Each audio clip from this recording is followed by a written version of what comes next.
All right, welcome back. So we're going to use Python today to talk about sequencing, and we're going to use a loop to kind of keep track, and we're going to kind of keep track of how many times it goes through that loop, and you can actually change that count variable based on where you place it in the loop.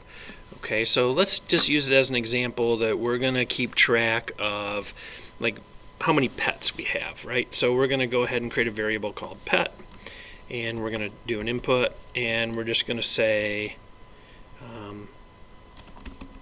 please tell me a pet you have, or what type of, please tell me what type of pet you have, whether it's a dog, and then we're going to create a count. So we're going to count this.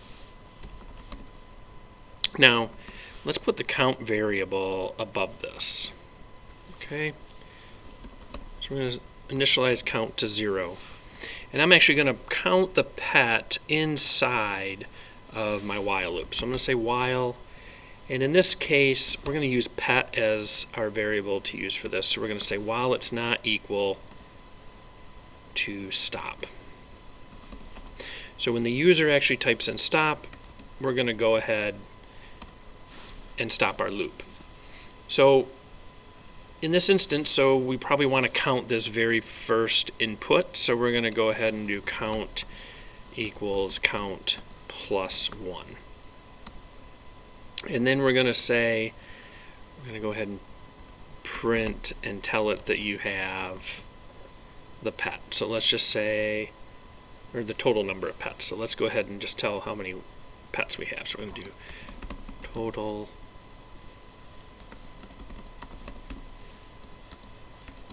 and we're going to do count.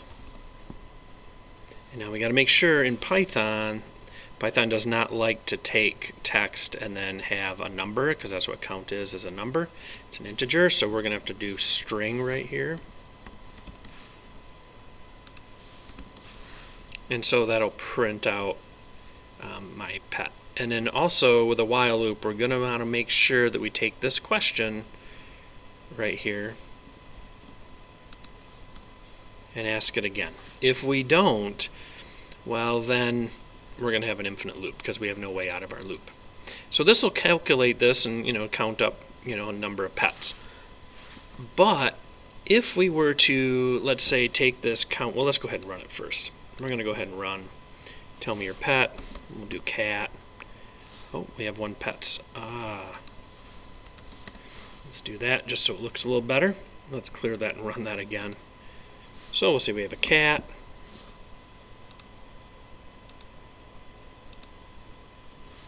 We have a cat. Oh, why is it not? There we go.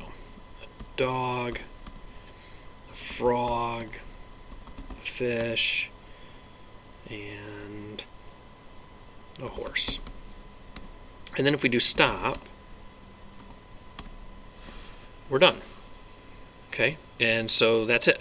Now, if we had this outside of, let's say we took this count and we still kept it here, but we placed it beneath this, or we did the count at the end of this,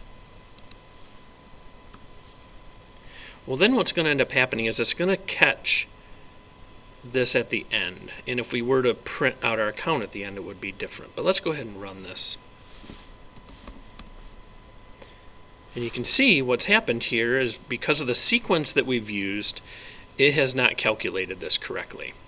And so now, if I do dog, everything's going to be off by 1. Now what some people might do is say, well, we'll just take count here and make this 1. And that would work initially. So if we run this again and we do cat, oops, don't know why it's giving me trouble here. So it seems like it's working correctly, but let's say at the end of this loop, we're going to go ahead and clear that.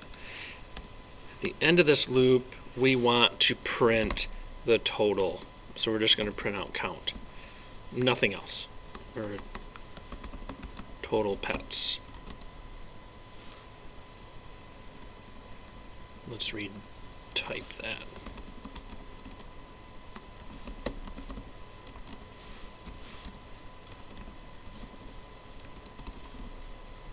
So if we did it this way, so now it's counting, but this number is going to be wrong.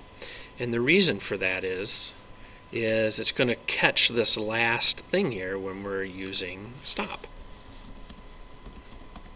So it looks good, right? We're doing cat, we're doing dog, horse, fish, cow, and then we do stop. So now we do 6. Well, we actually did catch that correctly because of the way we did this up here. But if we were to, change these around with the way the count is, it could impact that a little bit. So one thing as you're doing your coding is really make sure that you focus on the sequence of your code and you follow along with this and make sure you put your count variables in the correct spots. Understand that the way the coding works is it's going to, run this line first, then this line, and then go into a while loop and run through these each time and loop back over, and just make sure that you keep the sequence correct and you just watch your sequencing, because depending on where you place this count, it could impact that. So if I did place this up here, and now originally I kept it like this and now run it, let's just see what happens here. So we're going to do cat, dog, bird, horse, and stop. And so then that catches it. But now, nope, that worked great actually, because I placed it on this side of the input. Okay, so hopefully that kind of helps a little bit. That really focus on your sequence of your code that we want to follow. It follows a step-by-step process, and especially when you're using like a count variable and printing that count out and you're asking for a number over and over, you want to make sure that you keep that sequence correct and works for you. Okay? All right. Hopefully this helps you with your coding. Good luck.